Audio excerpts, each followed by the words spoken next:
Goedemorgen, dames en heren. Vandaag herdenken wij ons voormalige onafhankelijkheidsdag. Die dag waarop we op 12 november 1933 en 12 november 1944 de onafhankelijk Oost-Turkestan Republiek in Kashgar en Gulja hebben opgericht. Dit is de dag dat Oeigoeren hun vaste brandheid voor onafhankelijkheid hebben getoond.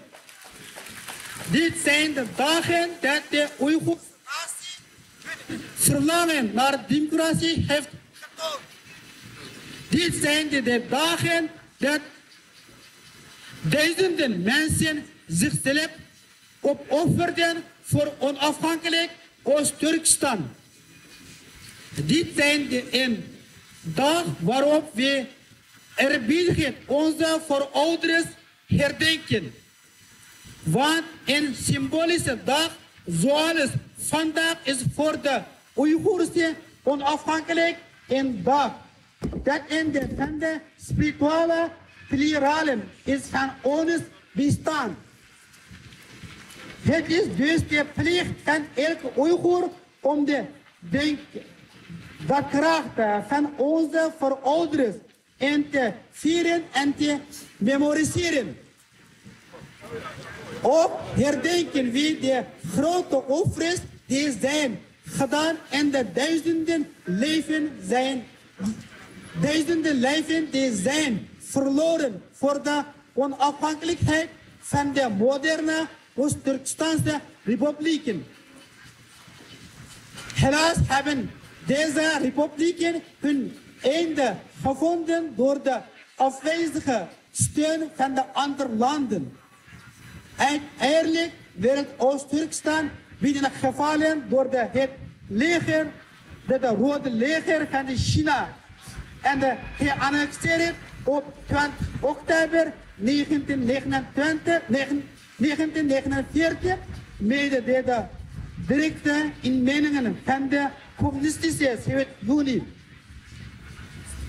Vanaf dat moment hebben de China heersers verschillende pogingen en de assimilatiebeleid toegepast, maar deze pogingen vallen door de ontembare geest van de Oeigoerse natie.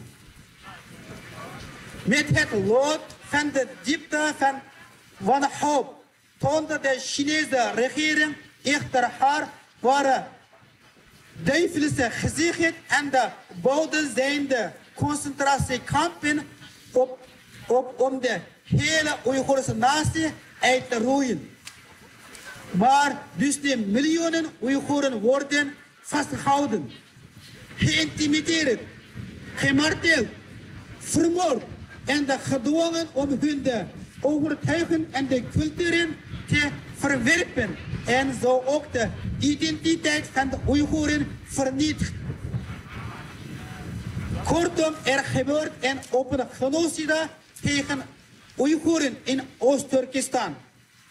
Wij zijn de afstemmelingen van een de grote natie die Chinezen heeft gedwongen de grote muur op het te bouwen. Wij zijn de afstemmelingen van een de grote natie die nooit tot slaaf zijn gemaakt. Wij zijn afstemmelingen van een de natie die onafhankelijk en vrij leefde.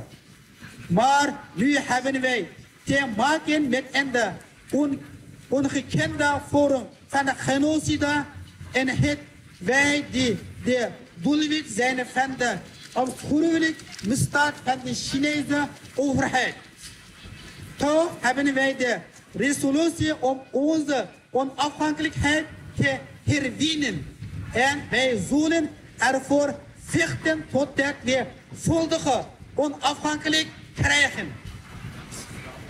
Het hangt allemaal af van onze consequentie, offers en inspanningen. Ondanks alle hebben vertrouwen in het herwinnen van onze onafhankelijkheid. Want wij zijn de afstemmelingen en de dapperste en de rechtvaardigste van de democratische natiestaten. Lange leven de onafhankelijkheid van Oost-Turkestan. Hartelijk bedankt jullie aandacht geven.